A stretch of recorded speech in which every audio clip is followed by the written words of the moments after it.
Una volta mi trovavo nell'ufficio di Goffredo Lombardo. Goffredo Lombardo, il grande produttore, anzi l'ultimo dei grandi produttori. Questo grande ufficio della Titanus, una stanza veramente immensa, tutta ricoperta da delle tende, da delle grandi tende verdi, damascate. E mi venne in mente di chiedere a Goffredo Lombardo, ma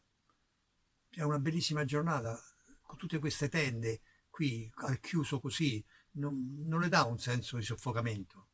Lombardo alzò gli occhi dalla scrivania, chiuse la penna stereografica che conteneva soltanto inchiostro verde, mi fissò e mi disse: queste sono le tende del Gattopardo,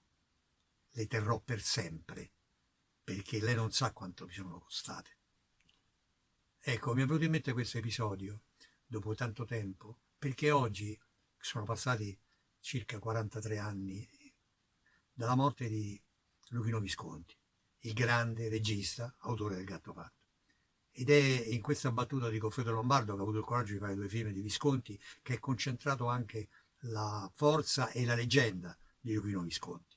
Luchino Visconti è, insieme a Blasetti e a De Sica, l'inventore del neorealismo, cioè per primo, insieme al film di De Sica, I bambini ci guardano, e Quattro passi in nuvole con Blasetti, lui con il film Ossessione per la prima volta toglie il film dei telefoni bianchi degli anni 40 e si interessa alla gente comune, ma non come visti dall'alto, ma vivendo all'interno proprio del popolo, della gente. È come se fosse una cronaca diretta, una specie di documentario. E il film Ossessione,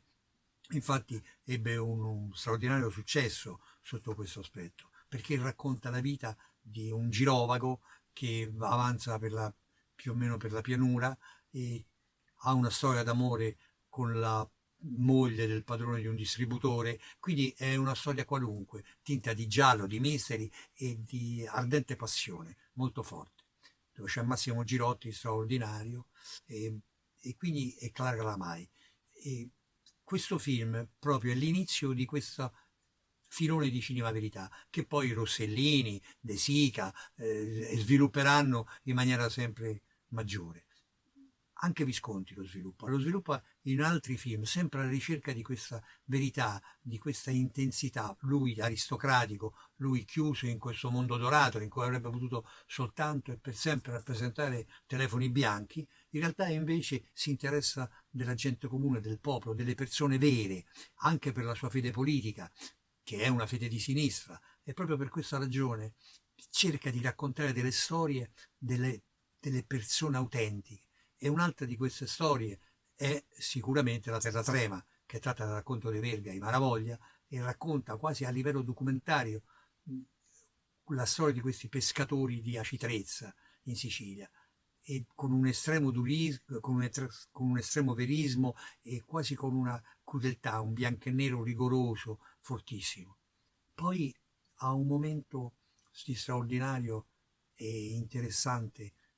struggimento, sempre sulla ricerca di questa verità dei sentimenti, ed è Senso.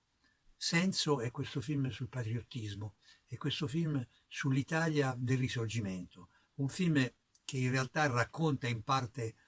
dei personaggi della sua classe, perché parliamoci chiaro, il Risorgimento italiano è stato fatto dall'aristocrazia e dalla borghesia, il popolo in realtà ha poco seguito questa cosa, ha dato un contributo alla fine, ma l'agitarsi delle idee e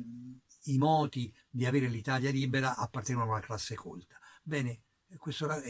senso racconta proprio questa illusione che naufraga di fronte invece alla forza di sentimenti che sono differenti. La storia di questa contessa che si innamora purtroppo di un nemico, e questo nemico è crudele come sono tutti i nemici ed è crudele come sono tutti gli amanti, e lei, con questo amore perduto, un amor fu si può chiamare, che gli si ritorce contro perché lei tradisce per amore ed a sua volta è tradita. E quindi c'è la famosa frase che porta alla rivoluzione mancata. Il risorgimento è una rivoluzione mancata, come il sogno d'amore della contessa di poter finalmente essere felice. E la storia di Visconti continua ancora con Bellissima, che da questo momento in poi, bellissima Rocco e i suoi fratelli, Luchino Visconti cerca di interpretare di nuovo questa ricerca di una speranza diversa, questa nuova forza che sta acquistando la società attraverso la collettività, attraverso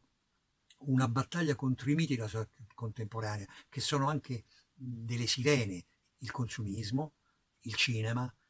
come inteso come società dello spettacolo, e l'emigrazione.